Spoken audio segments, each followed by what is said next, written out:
ఇన్నోమాటిక్స్‌లోకి వచ్చిన తర్వాత అంటే మీ ఫెలో స్టూడెంట్స్ అందరూ మీలాగా ఆల్రెడీ అడ్వాన్స్డ్‌గా ఆలోచిస్తున్నారా? లేదంటే వాళ్ళు ఆల్రెడీ గ్రాడ్యుయేషన్ కంప్లీట్ చేసి లైక్ వచ్చారా? వాళ్ళందరూ అయిపోయినోళ్ళు లైక్ ఫైనల్ ఇయర్‌లో ఉన్నోళ్ళు. ఓహ్! అయితే మీరే జూనియరా ఇక్కడ?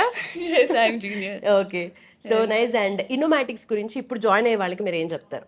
The best I can choose. అంటే మీరు ఎలా వాడుకోవాలంటే అలా వాడుకోండి దీన్ని. ఓకే. అంటే మీకు వచ్చేంత వరకు నేర్పిస్తారు.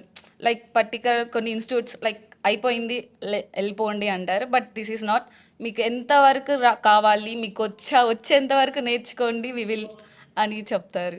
ఓకే. సో నేను రీసెర్చ్ చేశాను. బట్ ది బెస్ట్ అంటే లైక్ 6 మంత్స్ అయిపోయిన వాళ్ళు కూడా స్టిల్ వచ్చి నేర్చుకుంటున్నారు. That is the best thing in Innomatics. Okay. Okay. So ఇక్కడికొచ్చాక అంటే ఎన్ని మంత్స్ ఆఫ్ కోర్స్ కంప్లీట్ చేశారు ఇప్పటికి? నాది జస్ట్ 20 days. 20 days. Oh! 20 days into the course మీకు చాలా క్లారిటీ వచ్చింది. Clarity వచ్చేసింది. ఓకే. సో ఇలాంటి స్టూడెంట్స్ ఉంటే డెఫినెట్‌లీ మిగతా వాళ్ళు కూడా inspire అవుతారేమో. I'm not wrong if I'm not wrong. So yeah!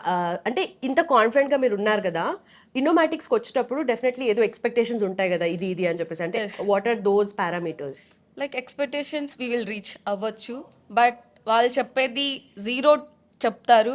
But based on మన మీద ఉంటుంది, మనం ఎలా నేర్చుకుంటున్నాం, మనం పర్ఫార్మెన్స్ మీద ఉంటుంది. బట్ వాళ్ళ బెస్ట్ వాళ్ళు ఇస్తారు.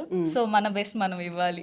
లైక్ వాళ్ళు చెప్తారు కదా, మనం ఏదో వెళ్ళిపోదామంటే అవ్వదు. దో మనం కూడా బెస్ట్ ఇవ్వాలి. Right. అప్పుడే ఇక బెస్ట్ కలిస్తే ది బెస్ట్ అవుతుంది. Oh! Wow! Good communication. And also next BCA complete అయ్యేలోపు మేబీ జాబ్‌లో కూడా వచ్చేస్తది. ఆఫ్ కోర్స్ అందుకే ట్రై జాబ్‌లో కూడా ప్లేస్ అయిపోతది. Thank you so much.